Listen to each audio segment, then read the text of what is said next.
সাদ বিন আবি ওয়াক্কাস রাদিয়াল্লাহু তাআলা আনহু ৬০,০০০ সৈন্য নিয়ে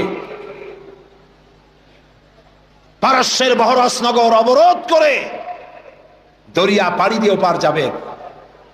বললেন সাহাবীরা, সামনে দরিয়া পারাপারের জন্য কোনো ব্যবস্থা নাই, কি করতে চাও? ইসলাম দরিয়ার এপারে থাকবে না ওপারেও নিবা? সাহাবীরা বললেন, আপনি যেভাবে নির্দেশ করবেন সেনাপতি, আমরা তাই করব। তিনি বললেন, প্রস্তুত হও, অশ্ববাহিনী, উষ্ট্রারোহী, তীরন্দাজ, তরবারিওয়ালা, যে যে অবস্থা আছো আমার সাথে দরিয়া ঝাঁপায় পড়ো। অন্ধকার রাত, দরিয়ায় উত্তল ঢেউ চলছে। এই ঢেউয়ের মধ্য দিয়ে অশ্বারোহী, উষ্ট্রারোহী ৬০,০০০ সৈন্যের নেতৃত্ব দিচ্ছেন সাদ বিন আবি ওয়াক্কাস। বললেন, পড়ো আমার সাথে, নাস্তাঈনু বিল্লাহি ওয়া নাতাওয়াক্কালু আলাইহি, হাসবুনাল্লাহু নি'মাল ওয়াকিল, নি'মাল মাওলা ওয়া নি'মান নাসীর। ঐতিহাসিকরা লিখছেন, ৬০,০০০ সৈন্য নিয়ে এই দরিয়া পাড়ি দিয়ে নদীর ওপারে চলে যাওয়ার পর তিনি জিজ্ঞেস করলেন, সবাই তোমরা এসেছো কিনা? রাতের আধারে সবাই বললেন, সবাই খোঁজ খবর নিয়ে গুনে দেখলেন একটা ঘোড়াও হারায় নাই, একটা উটও ডুবে যায় নাই, একজন মানুষ হারায় যায় নাই, একজন মানুষের হাতের তরবারিও দরিয়ার ঢেউ ছিটকায়া নেয় নাই।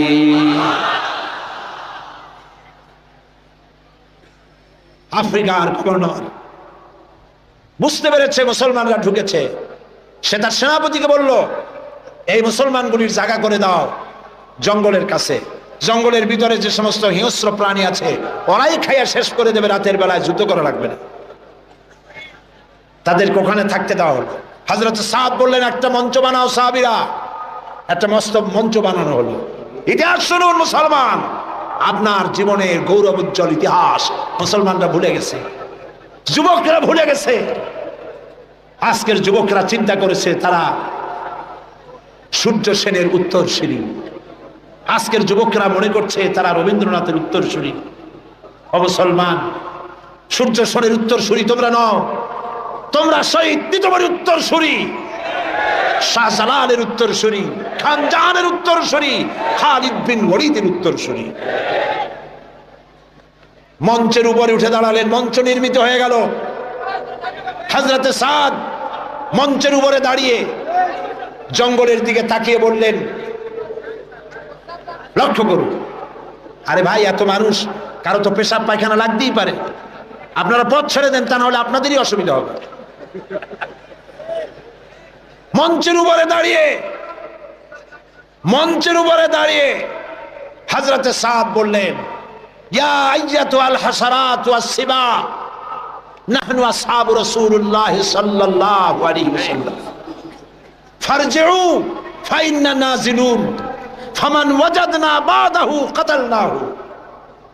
ও জঙ্গলের হিংস্র প্রাণীরা, শুনে রাখো, আমরা আল্লাহর নবী রাসূলুল্লাহর সাহাবী, এই এলাকায় ইসলাম প্রচারের জন্য এই এলাকায় এসেছি, আমরা এখানে রাত কাটাতে চাই। সুতরাং তোমরা যারা এই জঙ্গলের ভিতরে হিংস্র প্রাণী আছো, আমাদের নিরাপত্তার কারণে এই এলাকা ছেড়ে অন্যত্র চলে যাও। আমার এই ঘোষণার পরে যদি কোনো হিংস্র প্রাণী আমাদের সামনে পড়ে যায়, তরবারি দিয়ে ফয়সালা করা হবে। কাফেরেরা চিন্তা করলো, পাগলেরা কয় কি, মঞ্চ বানাইয়া বাঘ সিংহরে ওয়াজ করতেছে, একটা কথা হইল। কাফেরেরা দেখলো হযরত সাদের বক্তৃতার পরে মানুষের চক্ষু বিস্ফারিত করে জঙ্গলের ভিতর থেকে সিংহের লাইনে সিংহ, বাঘের লাইনে বাঘ, সাপের লাইনে সাপ, যার যার আন্ডা বাচ্চা মুখে নিয়ে লাইন করে জায়গা ত্যাগ করে চলে গেল। সেই মুসলমান আমরা, আবার সেই দিন ফিরে আসতে পারে, ফিরে আসবে ইনশাআল্লাহ। নবী করিম সাল্লাল্লাহু আলাইহি ওয়াসাল্লাম দেখছেন এক বুড়ি 2-3টা বোঝা মাথায় উঠায়, ঘাড়ে উঠায়, পড়ে যায়। নবী করিম সাল্লাল্লাহু আলাইহি ওয়াসাল্লামের রহমতের নবীর দৃষ্টি আকৃষ্ট হলো। উঠ থেকে নেমে এগিয়ে গেলেন বুড়ির কাছে। বুড়ি, যাও কই? বুড়ি বলছেন, তুমি কোত্থেকে আসছো, তুমি জানো না আব্দুল্লাহর পুত্র মুহাম্মদ এসেছে সাল্লাল্লাহু আলাইহি ওয়াসাল্লাম। আজার উপায় নাই, কাফের যেখানে পাবে সেখানে কাটবে। আমি আমার নিরাপদ জায়গায় পালাতে চাই। হুজুর বললেন আমাকে দাও বোঝাগুলি, তোমার একটু আউগিয়ে দিয়েছি। বোঝাগুলি হাতে নিলেন, পথ চললেন। কিছুদিন গিয়ে মহিলা বলল এটাই আমার নিরাপদ জায়গা, রাখো। রেখে দিলেন। বুড়ি কিছু পয়সা বের করে বলল নাও কিছু পারিশ্রমিক। হুজুর বললেন না, আমি কোনো পারিশ্রমিক নেব না। বুড়ির চোখ এত বড় হয়ে গেছে। কাউকে এই দেশে মানুষের উপকার করে বিনা পয়সায়? আশ্চর্য। তুমি যে আমার পেছন থেকে মালপত্র নিয়ে কেটে পড়নি, এই তো আমার কপাল। তুমি পয়সা নেবে না, কে তুমি? আল্লাহর নবী বলেন বুড়িমা, যার ভয়তে তুমি কাবা শরীফের নিকট থেকে নিরাপদ জায়গা যেটাকে মনে করেছে এই পর্যন্ত এসেছো, আমি সেই মক্কা নগরীর আব্দুল্লাহর এতিম পুত্র নবী মুহাম্মদুর রাসূলুল্লাহ। বুড়ি বলছেন মুহাম্মদ সাল্লাল্লাহু আলাইহি ওয়াসাল্লাম তোমার বিরুদ্ধে নেতৃবৃন্দ এত বাজে কথা বলেছে, আমরা ভুল বুঝেছি। তুমি এত উদার, এত মহৎ, আগে বুঝতে পারি নাই, জানতে পারি নাই। ভুলের মধ্যে ছিলাম, আমি আর কাফের রইলাম না, আমিও মুসলমান হয়ে গেলাম। লা ইলাহা ইল্লাল্লাহু মুহাম্মাদুর রাসূলুল্লাহ। নবীজি মসজিদে হারামে প্রবেশ করলেন। সব নেতারা কলা পাতা, কচু পাতার মতো থরথর করে কাঁপছে। হুজুর জিজ্ঞেস করলেন, ও কুরাইশের নেতারা, আমার কাছে আজ কি ধরনের ব্যবহার তোমরা আশা করো? তারা বললেন, ওদের রূহ কি আছে ভিতরে? সব ঠোঁটের কাছে এসে গেছে। বলছে মুহাম্মদ সাল্লাল্লাহু আলাইহি ওয়াসাল্লাম, একজন উত্তম ভ্রাতা, একজন উত্তম ভ্রাতুষ্পুত্রের কাছ থেকে যে ধরনের ব্যবহার আশা করা যায়, আমরা সেই ধরনের ব্যবহার আপনার কাছে আশা করি। নবীজি বললেন, কুরাইশের নেতারা শোনো, তোমাদের ব্যাপারে আমি আজ সেই কথাই বলবো যেই কথা বলেছিলেন আমার ভাই ইউসুফ আলাইহিস সালাম মিশরের প্রেসিডেন্ট হিসেবে। তিনি সিংহাসনে বসা, তার সামনে তার ভাইরা যখন তাকে না চিনে, তার কাছে যখন এসেছে খাদ্য খাবার নেওয়ার জন্যে, উনি তো ভাইগুলোকে চিনে ফেলেছিলেন। তিনি ওই 11 ভাই যারা তাকে কুয়ায় ফেলেছিল, ওই 11 ভাইয়ের ব্যাপারে আমার ভাই ইউসুফ আলাইহিস সালাম যে কথা বলেছিলেন, তোমাদের ব্যাপারেও আমি আজকে সেই একই কথা বলবো। লা তাসরিবা আলাইকুমুল ইয়াউম, আজ তোমাদের বিরুদ্ধে আমার কোনো অভিযোগ নাই, তোমাদের বিরুদ্ধে আমার কোনো বিদ্বেষ নাই, তোমাদের বিরুদ্ধে আমার কোনো প্রতিহিংসা নাই। সবাইকে মাফ করে দিলাম। আবু সুফিয়ানকে মাফ করে দিলাম। আবু সুফিয়ানের বাড়ি যারা আশ্রয় নেবে তাদেরকেও নিরাপত্তা দিলাম। সুবহানাল্লাহ। রাহমাতুল লিল আলামিন কাকে বলে? জনাবে মুহাম্মদ রাসূলুল্লাহ সাল্লাল্লাহু আলাইহি ওয়াসাল্লাম মক্কা দখল করলেন। তিনি যে যতগুলি যুদ্ধ করেছেন, কোন যুদ্ধই অফেন্সিভ ছিল না, সবগুলি ছিল ডিফেন্সিভ। যুদ্ধগুলো কি ছিল? আত্মরক্ষামূলক যুদ্ধ ছিল। তিনি আক্রমণ করেন নাই, আক্রান্ত হয়ে জবাব দিয়েছেন। তরবারি দিয়ে ইসলাম প্রচার হয় নাই, তরবারি দিয়ে ইসলাম প্রচার হয় না। ইসলাম প্রচার হয়েছে উদারতার ভালোবাসা দিয়ে। সেজন্য বলতেছিলাম, নবী করিম সাল্লাল্লাহু আলাইহি সাল্লামের যত যুদ্ধ হয়েছে, কোন যুদ্ধ আক্রমণকারী তিনি ছিলেন না, আক্রান্ত হয়ে জবাব দিয়েছেন। এবং সমস্ত যুদ্ধে মুসলমান ছিল কম, কাফের ছিল বেশি। জয়যুদ্ধ হয়েছে কারা? বলেন না কারা? মুসলমানেরা। আল্লাহ মুসলমানদেরকে বিজয় দান করেছেন সর্বত্র, বদরে, ওহদে, সব জায়গায়। ফেজায়ে বদরে পয়দা কুন ফেরেশতে তেরি নুসরত কো उतर सकते गर्दू से कतर अंदर कतर अब भी। বদরের মুসলমানদের মতো ঈমান যদি তোমাদের তৈরি হয়, আজও আকাশ থেকে কাতারে কাতারে ফেরেশতা আল্লাহ রাব্বুল আলামিন তোমাদের জন্য নাজিল করে দিতে পারে। বদরের মাঠে মুসলমান ৩১৩ আর কাফের তো অগণিত। সেইখানে একজন মুসলমান দাঁড়িয়ে বলছিল, ইয়া রাসূলুল্লাহ, আমার কোনো অস্ত্র নাই, ইসলামের প্রথম জিহাদ, আমি কি নিয়ে যাব? একটা অস্ত্র দেন। হুজুর বললেন, আমার কাছে কোনো হাতিয়ার নাই। সাহাবী বললেন, হুজুর যা পারেন আপনার হাত দিয়া উঠাই আমার হাতে দেন। রাসূলুল্লাহ একটা শুকনা খেজুরের ডাল পাইলেন, শুকনা খেজুরের ডালটা তুলে নিজ হাতে সাহাবীর হাতে দিলেন। সাহাবী বলেন, রাসূলের দেওয়া শুকনা ডাল নিয়ে হাজার কাফেরদের ভিড়ের মধ্যে ঝাঁপিয়ে পড়লাম। রাসূলের দেওয়া শুকনা খেজুরের ডাল দিয়ে যখন আঘাত করলাম, ধারালো তরবারি দিয়ে আঘাত করলে যেমন অবস্থা হয়, শুকনা ডালের আঘাতে কাফেরদের কল্লা কেটে পড়ে গেল মাটির উপরে।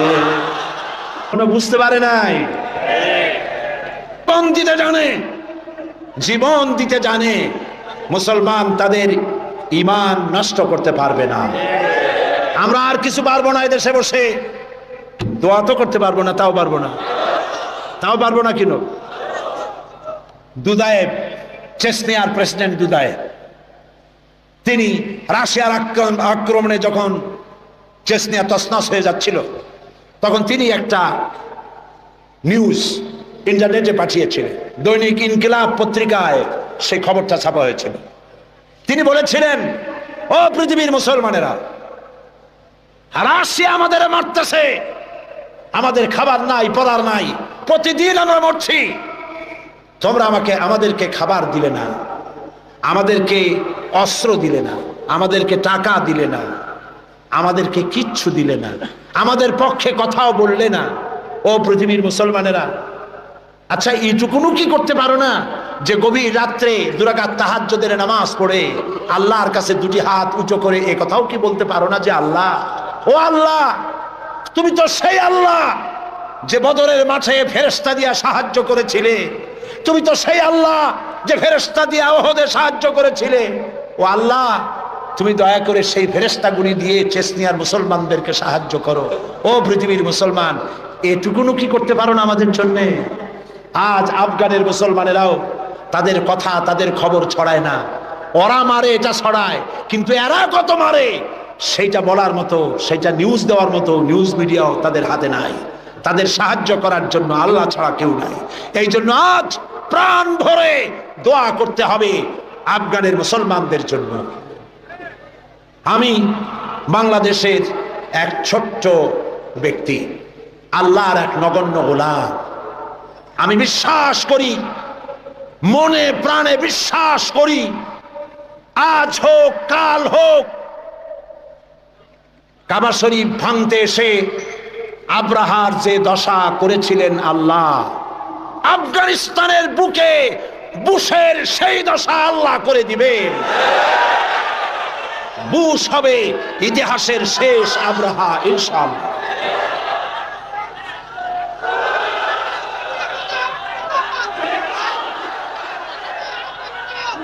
সেজন্য আজ আমরা আমেরিকার ইঙ্গো মার্কিন যে হামলা মুসলমানদের উপরে হচ্ছে, আল্লাহর সাহায্য কামনা করব দোয়ার মাধ্যমে। যত মানুষ দাঁড়িয়ে আছেন রাস্তায়, যত মানুষ দাঁড়িয়ে আছেন আশেপাশে, সব দোয়ার জন্য বসে পড়বেন, মোনাজাত হবে। এত বড় মোনাজাত জীবনে আরেকটা পাবো কোন নিশ্চয়তা আছে? যে যেখানে দাঁড়াইছে বসা মানুষেরা বসায় দেন। এত বড় মোনাজাত যার কপালে নাই সে তো কপাল মোড়া। যে যেখানে দাঁড়িয়েছে বসায় দেন। আর জোরে সোরে জিকির করেন সাল্লাল্লাহু আলাইহি ওয়াসাল্লাম। তার সম্পর্কে সূরা নাহলের মধ্যে আল্লাহ পাক বলেছেন, নবুয়ত রিসালাত সম্পর্কে আল্লাহ পাক কথাটা এভাবে বলেছেন, وعلى الله قصد السبيل ومنها جائر ولو شاء لهداكم أجمعين। আর সোজা রাস্তা বলে দেওয়ার দায়িত্ব আমার, যেখানে রয়েছে অসংখ্য বাঁকা পথ। আর আমি ইচ্ছে করলে গোটা পৃথিবীর সমস্ত মানব মণ্ডলীকে হেদায়েত করে দিতে পারতাম। সোজা রাস্তা বলে দেওয়ার দায়িত্ব আমার, সেই সোজা রাস্তা বলে দেওয়ার দায়িত্ব আল্লাহ নিজে গ্রহণ করে নবীদের পাঠিয়েছেন।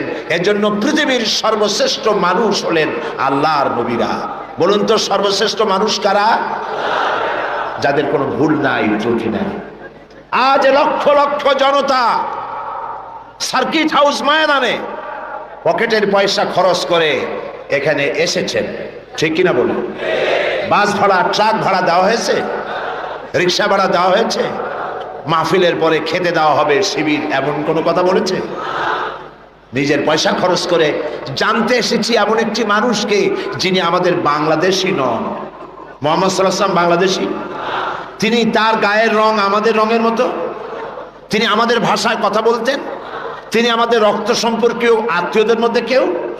তাহলে রক্ত সম্পর্কীয় আত্মীয়দের মধ্যে কেউ নন, আমার দেশের মানুষও নন, আমার রঙেরও নন, আমার ভাষারও নন।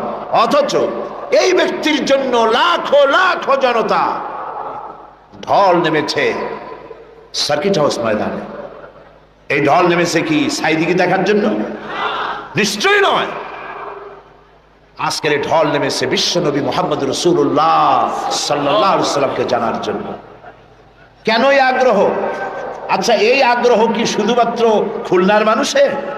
না, গোটা বিশ্বের সমস্ত মানুষের মুহাম্মদ সাল্লাল্লাহু আলাইহি ওয়াসাল্লামের প্রতি আগ্রহ। কারণ দুনিয়ায় যত নেতা এসেছেন, সমস্ত নেতা কথা বলেছেন, সংগ্রাম করেছেন নিজের দেশের জন্য, সংগ্রাম করেছেন, লড়াই করেছেন, জেল খেটেছেন, কষ্ট করেছেন, বক্তব্য রেখেছেন নিজের দলের জন্য, দেশের জন্য, নিজের ভাষার জন্য, নিজের আঞ্চলিক এলাকার জন্য, ঠিক কিনা বলেন?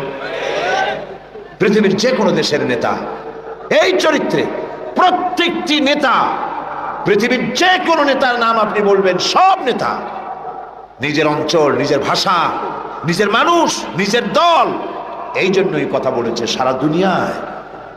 বিশ্ব মানবতার জন্যে কথা বলেছেন, নারীর জন্য, সাদা মানুষের জন্য, কালো মানুষের জন্য, নির্যাতিত মানবতার জন্য, শ্রমিকের জন্য, কৃষকের জন্য, বিশ্বব্যাপী সমস্ত মানুষের অধিকারের কথা পৃথিবীতে একজনই বলেছেন, যার নাম বিশ্ব নবী, বিশ্ব নেতা, সাইয়্যিদুল মুরসালিন, আশরাফুল আম্বিয়া, মুহাম্মদুর রাসূলুল্লাহ সাল্লাল্লাহু আলাইহি ওয়াসাল্লাম।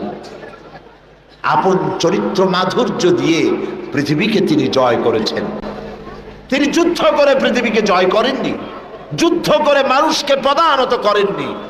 তিনি মানুষের মন জয় করেছেন, মানুষকে আকর্ষণ করেছেন অনুপম চরিত্র মাধুর্য দিয়ে। আল্লাহর নবী মুহাম্মদ রাসূলুল্লাহ, সবাই বলেন সাল্লাল্লাহু আলাইহি ওয়াসাল্লাম, তার চরিত্রের প্রতি আকৃষ্ট হয়েছেন গোটা বিশ্ব। আল্লাহ পাক নিজেই যার চরিত্রের সার্টিফিকেট দিচ্ছেন।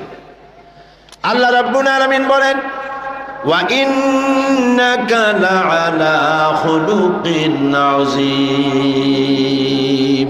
নবী হে, আপনি হচ্ছেন মহান চরিত্রের অধিকারী। সুবহানাল্লাহ বলবেন না? কে দিচ্ছেন এই সার্টিফিকেট? কে দিচ্ছেন? ও নবী, আপনি মহান চরিত্রের অধিকারী, খুলুকিন আযীম। আযীম কাকে বলে? আরবিতে চওড়া জিনিসকে বোঝাবার জন্য বলা হয় আরিফ, গভীরতাকে বুঝাবার জন্য আরবিতে বলা হয় আমিক। কিন্তু যে চওড়া মাপা যায় না, কত চওড়া মাপার মতো কোনো ফিতা নাই, কত গভীর তা মাপার মতো কোনো যন্ত্র নাই, এত সীমাহীন চওড়া, সীমাহীন গভীর যে জিনিস, তাকেই বলা হয় আযীম। নবী হে, আপনি এমন মহান চরিত্রের অধিকারী যা পৃথিবী কেউ মেপে কুলাতে পারবে না। সুবহানাল্লাহ। এই সার্টিফিকেট দিচ্ছেন আল্লাহ রব্বুল আলামিন নিজেই। পৃথিবীর মধ্যখানে আল্লাহ তাকে পাঠালেন, শৈশব, কৈশোর, যৌবন কাটালেন যে মানুষদের মধ্যে, তারা তাকে আল আমিন বলল, সত্যবাদী বলল, বিশ্বাসী বলল। জীবনে একটি মিথ্যে কথা বলেননি। আপনারা বলেন এটা কত বড় কথা, এইটা কত বড় কথা। সারা জীবনে একটি মিথ্যে কথা উচ্চারণ করেননি মুখ দিয়ে, সুবহানাল্লাহ বলবেন না? কাউকে ঠকাননি, কাউকে প্রতারণা করেননি, কাউকে নিন্দা করেননি, কাউকে গালমন্দ করেননি, পরচর্চা পরনিন্দা করেননি, কাউকে ব্যথা দেননি। সারা জীবন অন্যের ব্যথা শুনে ব্যথা মুছেছেন দুই হাতে, নিজে ব্যথা পেয়েছেন, কাউকে ব্যথা দেন নাই। বিশ্বনবী মুহাম্মদ সাল্লাল্লাহু আলাইহি ওয়াসাল্লাম, আল্লাহ পাক এই সুন্দর মানুষটিকে, এই মহান মানুষটিকে পৃথিবীতে পাঠালেন কি জন্য? আল্লাহ রাব্বুল আলামিন কোরআনে কারীমের ভিতরে পরিষ্কার করে বলেছেন, হুয়াল্লাযী আরসালা রাসূলাহু বিল হুদা ওয়া দীনিল হক লিইয়ুযহিরাহু আলাদ দীনি কুল্লিহি ওয়ালাউ কারিহাল মুশরিকুন। আল্লাহ হচ্ছেন তিনি যিনি তার রাসূলকে দ্বীন হক, সত্যের বিধান সহকারে পৃথিবীতে পাঠিয়েছেন এই জন্যে যাতে করে তিনি সমগ্র বিশ্বের মানুষের উপরে আল্লাহর আদর্শ, আল্লাহর ইসলামকে বিজয়ী করে দেন। তাতে যদিও তাতে এ বিষয় কাফেরদের কাছে অসহনীয়, কাফেরদের কাছে তা যতই অসহনীয় হোক, আল্লাহ পাক নবীকে এজন্য পাঠিয়েছেন পৃথিবীর মানব রচিত সকল মতবাদের উপরে আল্লাহ পাকের নবী বিজয়ী করে দেবেন। কোনটাকে? আপনারা শুনতেছেন না বোধহয় ঠিক মতো। কোনটাকে? ইসলাম। ইসলামকে বিজয়ী আদর্শে পরিণত করার জন্য আল্লাহ পাক তার রাসূলকে পৃথিবীর বুকে পাঠালেন। নবী করিম সাল্লাল্লাহু আলাইহি ওয়াসাল্লাম দ্বীনের দাওয়াত শুরু করেছেন। 40 বছর বয়সের সময় নবুয়ত পেলেন। উতর কর গারে হেরা সে সুয়ে কওম আয়া, उतर कर गारहरा से सुए कौम आया और एक नुस्खे की बिया सतलाया। হেরা পাহাড় থেকে নবী করিম সাল্লাল্লাহু আলাইহি ওয়াসাল্লাম নেমে আসলেন, হাতে আনলেন পরশ পাথর। সেই পরশ পাথরের নাম হচ্ছে কোরআন শরীফ। সুবহানাল্লাহ বলুন। এই পরশ পাথরের সংস্পর্শে যারাই এলো, আল্লাহ রাব্বুল আলামিন তাদেরকে সোনা, লোহাগুলিকে সোনা বানায় দিলেন, কয়লার খণ্ডগুলিকে হীরক খণ্ডে পরিণত করে দিলেন। নবী করিম সাল্লাল্লাহু আলাইহি ওয়াসাল্লাম কাবা শরীফের পাশে বসে তেলাওয়াত করছেন। আবু জাহেল, আবু লাহাবরা, যারা মুহাম্মদ সাল্লাল্লাহু আলাইহি ওয়াসাল্লামকে বলতো আল আমিন, বলতো সাদেক, বলতো, তারা এখন আর এই সম্বোধন করতে রাজি নয়। তারা বুঝতে পেরেছে তাদের আদর্শের দিন শেষ, তাদের নেতৃত্বের দিন শেষ। মুহাম্মদ সাল্লাল্লাহু আলাইহি ওয়াসাল্লাম নতুন এক আদর্শ নিয়ে এসেছেন, এই আদর্শের কাছে যেন কেউ না যেতে পারে। সেই জন্য তারা বলল মুহাম্মদ সাল্লাল্লাহু আলাইহি ওয়াসাল্লাম পাগল হয়ে গেছে। বলেন নাউজুবিল্লাহ। নবী করিম সাল্লাল্লাহু আলাইহি ওয়াসাল্লামকে পাগল বলা হলো। রাসূলকে যদি পাগল বলা হয়, আঘাত লাগে কোথায়? আল্লাহর অস্তিত্বে আঘাত লাগে। ওরা মুহাম্মদ সাল্লাল্লাহু আলাইহি ওয়াসাল্লামকে পাগল বলল, আল্লাহ পাক জবাব দিলেন।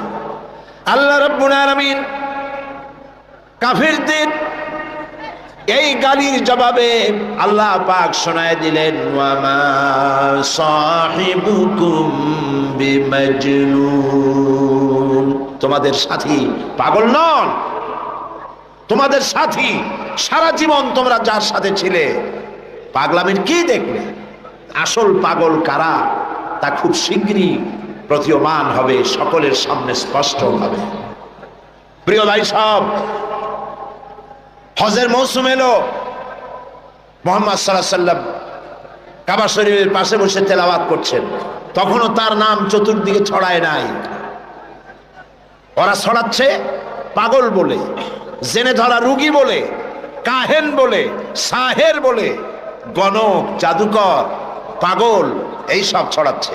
আর আল্লাহ পাক বলছেন, ওরাফানা লাকা যিকরাক ওয়া রাফা'না লাকা যিকরাক, ও নবী আপনার প্রশংসার দিগন্তকে বিশ্বব্যাপী উন্মোচিত করে দেব আমি আল্লাহ রাব্বুল আলামিন। দেখেন আল্লাহর হিকমত। নবীর নাম, তখন তো রেডিও নাই, ওই যুগটা চিন্তা করেন, রেডিও নাই, টেলিভিশন নাই, পত্রপত্রিকা নাই, ক্যাসেট নাই, ভিসিডি নাই, সিডি নাই, ভিডিও নাই। এক জায়গার খবর আর এক জায়গায় পৌঁছতে বহুদিন লেগে যায়। আল্লাহর কুদরত দেখুন প্রচারের। হজের মৌসুমে সিরিয়া থেকে, ওমান থেকে, ইয়েমেন থেকে, বাহরাইন থেকে, কুয়েত থেকে, চতুর্দিক থেকে লোকেরা এসেছে হজের মৌসুমে। মুহাম্মদ সাল্লাল্লাহু আলাইহি ওয়াসাল্লাম তেলাওয়াত করছেন কাবার পাশে বসে। আবু জাহেল তাবুতে গিয়ে বলছে, এই লোকেরা শোনো, আমাদের দেশে একটা জেনে ধরা রুগী, আত পাগলা টাইপের লোক, নাম তার মোহাম্মদ। বলেন নাউযুবিল্লাহ। ও গালি দিয়ে শোনাচ্ছে, লোকটি পাগল হয়েছে। ওই যে দেখা যায় কি যেন পড়তেছে, তার কাছেও যাবে না, শুনবাও না কি বলে। এরা তো নাম জানতো না, আবু জাহেল নামটা শোনায় দিয়েছে। লোকেরা মনে করলো এরা হলো কুরাইশদের নেতা। পাগলের কাছে যেতে নিষেধ করেছে, কি বলে তা শুনতে নিষেধ করেছে। ঠিক আছে, শুনবো না। কানের মধ্যে 2 আঙ্গুল ঢুকায় দিছে, কিন্তু পাগলটা কেমন তা তো একটু দেখে আসে। এরা পাগল দেখতে গিয়েছে। কাবার পাশে এসে নবীজির চেহারা মোবারকের উপরে যখন নজর পড়েছে, নিজেদের মুখ থেকে বেসাখতা স্বাগতোক্তি নিজেদের মুখ থেকে বেরিয়ে গেল, পাগল কি এত সুন্দর হয়? আমরা তো পাগল দেখেছি আমাদের দেশে, মাথার চুল থাকে উস্কো খুস্কো, দাঁতে থাকে ময়লা, জামার বোতাম নিচেরটা থাকে উপরে, কাপড় চোপড় অবিন্যস্ত। পাগল তো আমরাও দেখেছি। এত সুন্দর মানুষ, তা কি কোনোদিন পাগল হতে পারে? কত সুন্দর! যার কথা আপনারা শুনতে এসেছেন, গৌতম বুদ্ধ বলেন, শ্রীকৃষ্ণ বলেন, কনফুসিয়াস বলেন, জরথুস্ট্র বলেন, গুরু নানক বলেন, পৃথিবীর কোন নেতার জীবন ইতিহাস ঐতিহাসিক ভিত্তি নাই। জীবনের 2-4টা ঘটনা আছে মাত্র, আর কিছু নাই। টেস্ট করুন, পড়েন, পড়াশোনা করেন। পৃথিবীর যত নেতা আছে সমগ্র জীবনের কাহিনী খুঁজে পাওয়া যাবে না। একমাত্র নবী মুহাম্মদ রাসূলুল্লাহ প্রাণ ভরে পড়েন সাল্লাল্লাহু আলাইহি ওয়াসাল্লাম, যার জন্ম ধাত্রী মাতা। জন্ম কেমনে হলো? ধাত্রী মাতা, লালন পালন, শৈশব, কৈশোর, যৌবন, বিবাহ, হিজরত, নবুয়ত, যুদ্ধ বিগ্রহ, কেমনে হাসি দিতেন, কেমনে কথা বলতেন, মাথার চুল, মুখের দাড়ি কয় গাছ পেকেছিল, কত গাছা কাঁচা ছিল, কিভাবে খানা খেতেন, কিভাবে টয়লেটে যেতেন, কিভাবে স্ত্রীর সঙ্গে সম্পর্ক রক্ষা করতেন, কিভাবে বাচ্চাদের সাথে ব্যবহার করতেন, কেমনে রাষ্ট্র চালাতেন, কেমনে যুদ্ধ করতেন। ছোট্ট তুচ্ছ জিনিস থেকে শুরু করে রাষ্ট্র পরিচালনা পর্যন্ত জীবনের সব কথা লিপিবদ্ধ হয়েছে। পৃথিবীতে এমন একজনও নাই, একজনই আছেন, জনাবে মুহাম্মদ রাসূলুল্লাহ সাল্লাল্লাহু আলাইহি ওয়াসাল্লাম। শামাইলে তিরমিজি বাংলা হয়ে গেছে।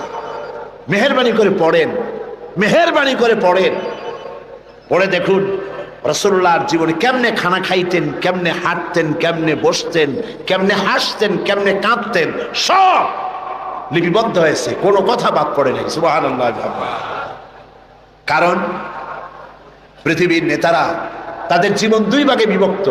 একটা হচ্ছে পার্সোনাল লাইফ, আর একটা হচ্ছে প্রাইভেট, কি বলে, public life. Public character, personal character. চরিত্রটা 2 রকম, ব্যক্তিগত চরিত্র আর মানুষের সামনে দেখাবার মতো আরেকটা চরিত্র। নবী করিম সাল্লাল্লাহু আলাইহি ওয়াসাল্লামের চরিত্র এরকম ছিল না। কোন নেতা এই সাহস করবে না তার স্ত্রীকে বলার, স্ত্রীর কাছেই তার স্বামীর সমস্ত দুর্বলতা স্ত্রীর জানা থাকে। কথা ঠিক কিনা? কে সাহস করবে? তার ড্রাইভারকে বলবে, তার স্ত্রীকে বলবে, তার বন্ধুদেরকে বলবে। আমার ছাত্র জীবন থেকে শুরু করে এই পরিণত বয়স পর্যন্ত যা যা যেখানে যা করেছি, দিনে রাত্রে সব বলে দাও মানুষের কাছে। পারবে না। পারবেন বিশ্ব নবী মুহাম্মদ রাসূলুল্লাহ সাল্লাল্লাহু আলাইহি ওয়াসাল্লাম। আল্লাহর নবী সাহাবায়ে কিরামদের বলেছেন, ও আমার সাহাবীরা, দিনের আলোতে আমার ভিতরে যে আচরণ তোমরা দেখতে পাও, রাতের আধারে আমার ভিতরে যে আচরণ তোমরা দেখতে পাও, ও আমার স্ত্রীরা, রাতের আধারে কপাট বদ্ধ রুমের ভিতরে আমার যে আচরণ দেখতে পাও, বদ্ধ দরজার বাইরে দিনের বেলায় রাতের বেলায় যে আচরণ আমার দেখতে পাও, যে চাল চলন দেখতে পাও, সবকিছু খুলে খুলে মানুষের সামনে বলে দাও।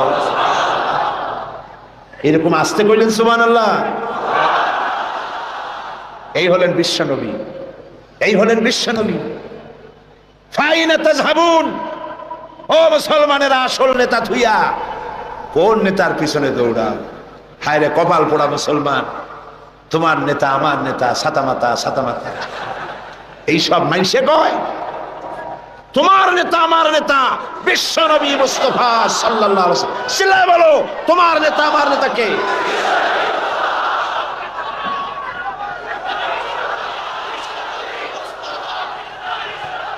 জনাবে মুহাম্মদ রাসূলুল্লাহ, জনাবে মুহাম্মদ রাসূলুল্লাহ।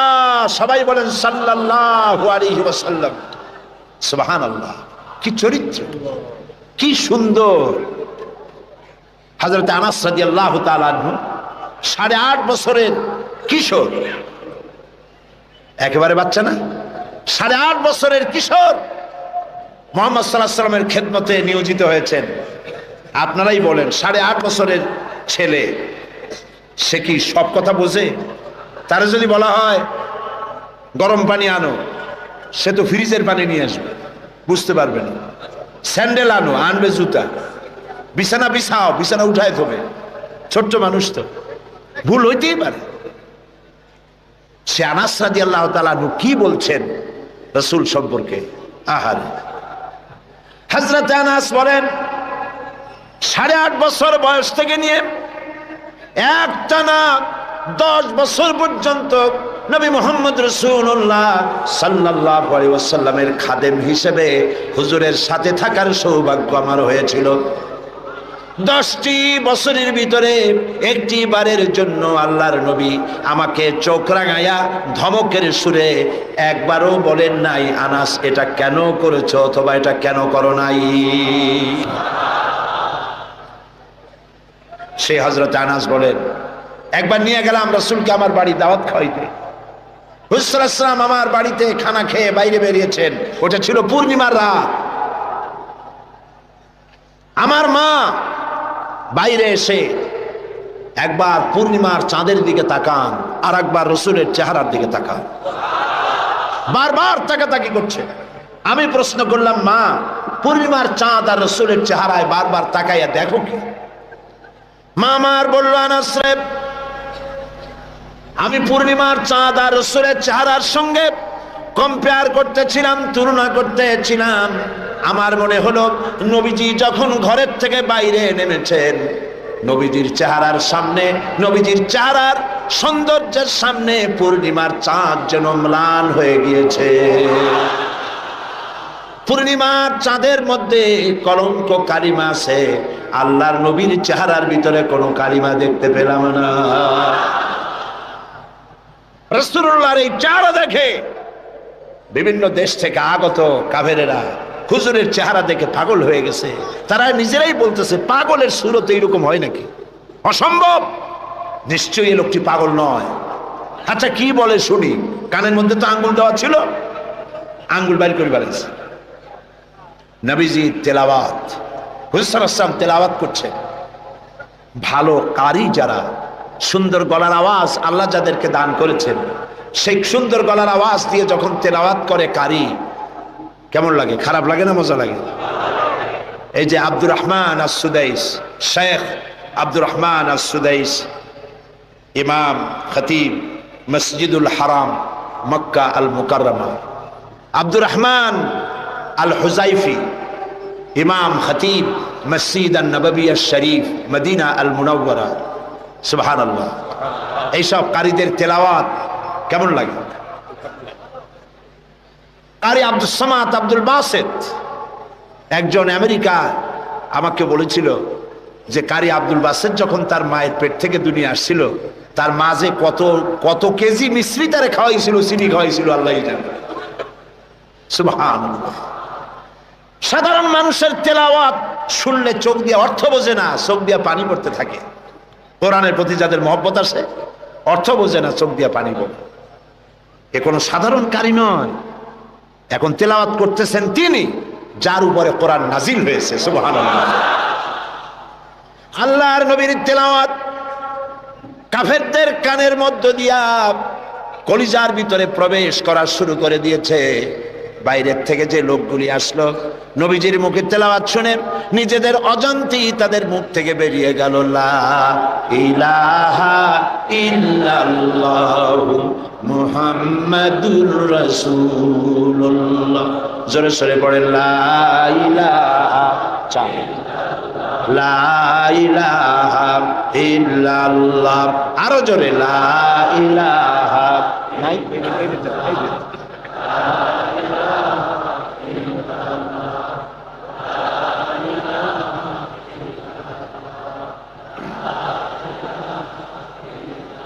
লা ইলাহা ইল্লাল্লাহু মুহাম্মাদুর রাসূলুল্লাহ।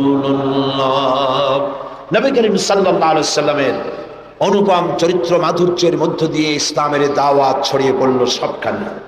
সিরিয়া, কুয়েত, কাতার, বাহরাইন, মিশর সব দিকে ছড়িয়ে পড়তে লাগলো। কাফেরেরা বাধার বিন্ধ্যাচল সৃষ্টি করলো।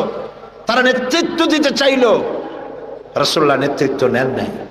আবু তালেব বলেছিল, আবু তালেবের তারা কি বলেছিল, মুহাম্মদ সাল্লাল্লাহু আলাইহি ওয়াসাল্লামকে শুধু একটা প্রস্তাব দেন, সোনা দানা সুন্দরী নারী যা চায় সব দেব, তবু যেন লা ইলাহা ইল্লাল্লাহ এই দাওয়াতটা যেন না দেয়। তাহলে বুঝেন লা ইলাহা ইল্লাল্লাহ কত কি বিপ্লবাত্মক কথা। আমরা বুঝি না বলে আমাদেরকেও অ্যাকশন করে না, যারা শোনে না, যারা শোনে তাদের মধ্যেও অ্যাকশন করে না। মুহাম্মদ সাল্লাল্লাহু আলাইহি ওয়াসাল্লামের কাছে যখন এই প্রস্তাব গেল, এই প্রস্তাব তিনি মেনেছিলেন? মেনেছিলেন? আল্লাহর নবী বলেছিলেন, চাচা আবু তালেব নেতৃবৃন্দকে শুনিয়ে দেন, সোনা দানা টাকা পয়সা তো দূরের কথা, যেটা তারা দিতে পারবে না, তাও যদি তারা দিতে পারে আকাশের ওই সূর্যটা এনে যদি ওরা মুহাম্মদ সাল্লাল্লাহু আলাইহি ওয়াসাল্লামের হাতে ডান হাতে উঠায় দেয়, আকাশের ওই পূর্ণিমার চাঁদটা ধরে এনে ওরা যদি মুহাম্মদ সাল্লাল্লাহু আলাইহি ওয়াসাল্লামের বাম হাতে তুলে দেয়, এর বিনিময় আল্লাহর নবী মুহাম্মদ রাসূলুল্লাহ সাল্লাল্লাহু আলাইহি ওয়াসাল্লাম এক মুহূর্তের জন্য তাওহীদের দাওয়াত বন্ধ করে দেবে না। আমি এসেছি পৃথিবীর বুকে ইসলামকে বিজয়ী করার জন্য। আল্লাহ পাক তার রাসূলকে সাহায্য করলেন, 13 বছর মক্কায় থেকে লোক তৈরি করলেন। বন্ধুরা, ইসলাম শুধু নামাজ, রোজা, হজ, যাকাত সর্বস্ব নয়। ইসলাম কমপ্লিট কোড। এটা হলো পূর্ণাঙ্গ জীবন বিধান যা মানুষের জীবনের সবটাকে কন্ট্রোল করে। এটা বুঝতে চায় না ধর্ম নিরপেক্ষবাদীরা। আল্লাহ তৈরি করেছেন ইসলাম, শয়তান তৈরি করেছে সেকুলারিজম। ধর্ম নিরপেক্ষ মতবাদ কে তৈরি করেছে?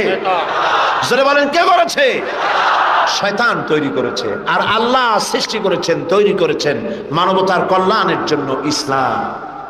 সমস্ত নবীদেরকে আল্লাহ পাক কিসের উপরে পাঠাইছেন?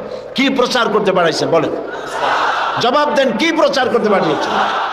ধর্ম নিরপেক্ষ মতবাদ প্রচার করতে আল্লাহ যে নবীকে পাঠাইছেন সেই নবীর নাম কোন? কোন নবীকে পাঠাইছেন?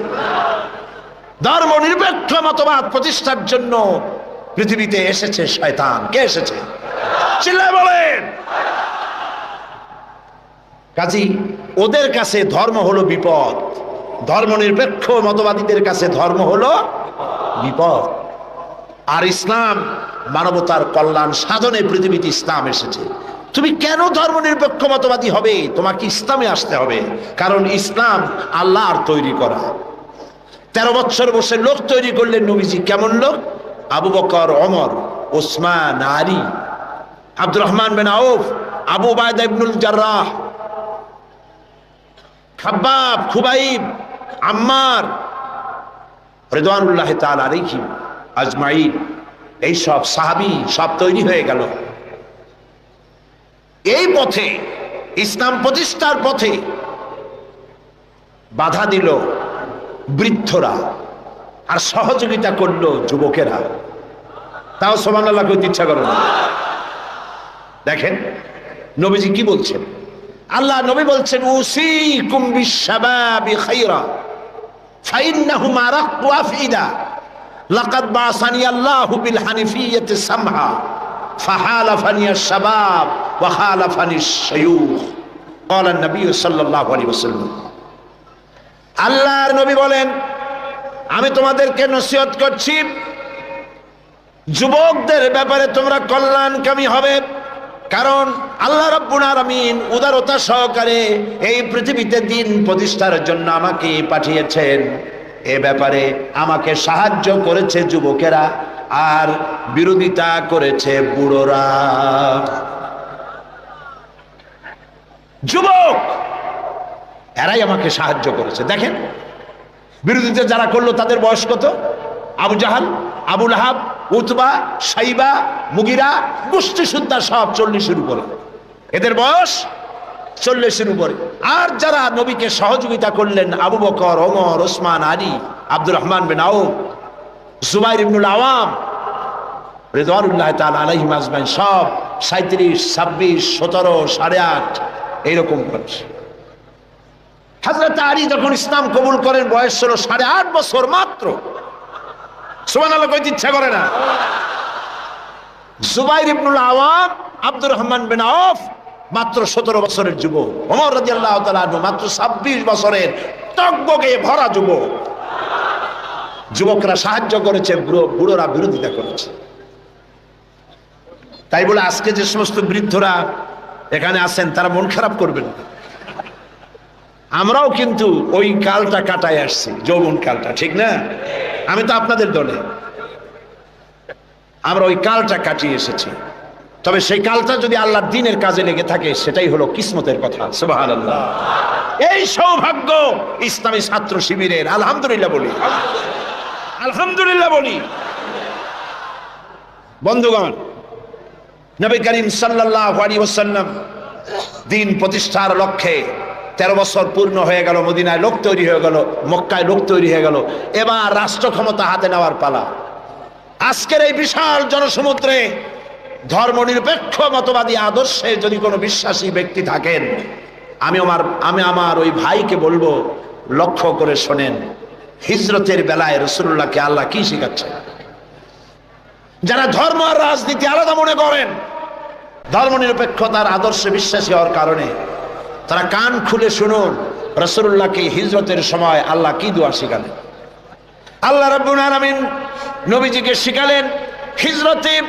নবীজিকে শিখানো হলো, রব্বি আদখিলনি মুদখালা সিদকিন ওয়া আখরিজনি মুখরাজা সিদকিন ওয়াজআলনি মিন লাদুনকা সুলতানান নাসীরা।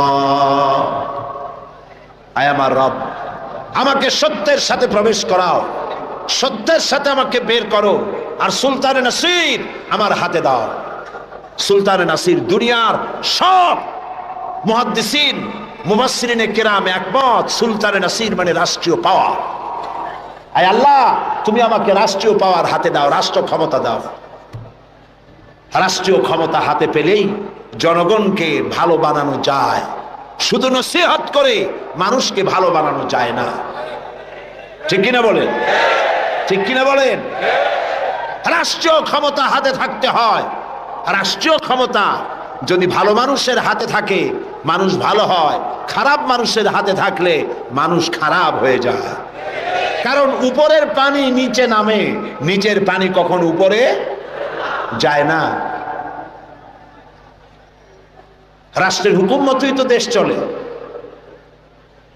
এই রাষ্ট্রীয় ক্ষমতায় যারা থাকে তারা যদি সন্ত্রাসী না হয়, জনগণ সন্ত্রাসী হইতে পারে না। রাষ্ট্রীয় ক্ষমতায় যারা থাকে তারা যদি দুর্নীতিবাজ না হয়, তাহলে জনগণও দুর্নীতিবাজ হইতে পারে না। রাষ্ট্রীয় ক্ষমতায় ভালো মানুষ যদি যায় তাহলে দেশ ভালোভাবে চলতে পারে, ঠিক কিনা? আল্লাহর নবী আরো বলেছেন, আকাশের অসংখ্য তারকা পুঞ্জের ভেতরে পূর্ণিমার চাঁদের যে মর্যাদা, আল্লাহ রব্বুল আলামিনের নবী বলেন আমার উম্মতের মধ্যে আমার উলামাদের সেই মর্যাদা। এদেশে ইসলাম, সততা, চরিত্র, দ্বীন, ঈমান যতটুকু টিকে আছে তা আলেমদের কারণে, হাক্কানি পীর বুজুর্গদের কারণেই তা টিকে আছে। সুবহানাল্লাহ বলেন, আলহামদুলিল্লাহ বলেন।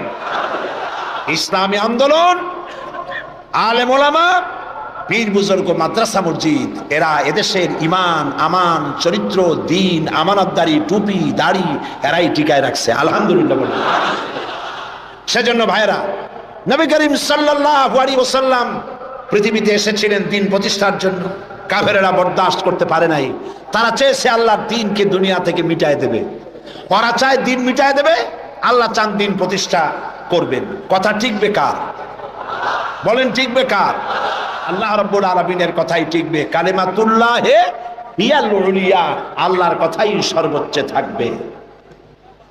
আল্লাহ রাব্বুল আলামিন কোরআনে কারীমের মধ্যে বলে দিয়েছেন, ওয়ালা তাহিনু ওয়ালা তাহজানু ওয়া আনতুমুল আলাউনা ইন কুনতুম মুমিনিন। কোনো ভয় নাই, কোনো চিন্তা নাই, যদি তোমরা মুমিন হও আমি আল্লাহ রাব্বুল আলামিন তোমাদেরকে জয়ী করে দেব। বিজয় তোমরাই লাভ করবে। নবী করিম সাল্লাল্লাহু আলাইহি ওয়াসাল্লাম হিজরত করলেন, মক্কা শরীফ থেকে মদিনায় চলে এলেন। তিনি আজ মদিনা স্টেটের প্রেসিডেন্ট। সুবহানাল্লাহ বলেন। রাতের আধারে এসেছেন, রাতের আধারে এসেছেন একজন মানুষ সাথে নিয়ে। আজ রাসূলুল্লাহ প্রেসিডেন্ট, বদরের বিজয় হয়েছে, ফতে মক্কার সময় এসেছে, রাসূলুল্লাহ মক্কা দখলের জন্য যাচ্ছেন। সাথে আজ কত লোক? 10,000। কয় হাজার? 10,000 সেনাবাহিনী সাহাবীদের সাথে নিয়ে চলেছেন। হাতে 10,000 তরবারি চকমক করছে। মক্কার পাশে এসে যখন পৌঁছে গেছেন, আরে যে ব্যক্তি রাতের আধারে একজন মানুষ সাথে নিয়ে আত্মগোপন করে মদিনায় এলেন, আল্লাহ তাকে আজকে প্রেসিডেন্টের বেশে মক্কায় পৌঁছায় দিচ্ছেন। সুবহানাল্লাহ। আল্লাহকে বিশ্বাস করো। ইউসুফ আলাইহিস সালামকে যারা কুয়ার মধ্যে ভালাইছিল, কারা ভালাইছিল? ভাইরা, কুয়ার মধ্যে যারা ভালাইছিল তারা তো মনে করেছিল কুয়ায় ভালাই দিছি, এটা মরণ কুয়া। কিন্তু ওরা তো জানে না এটা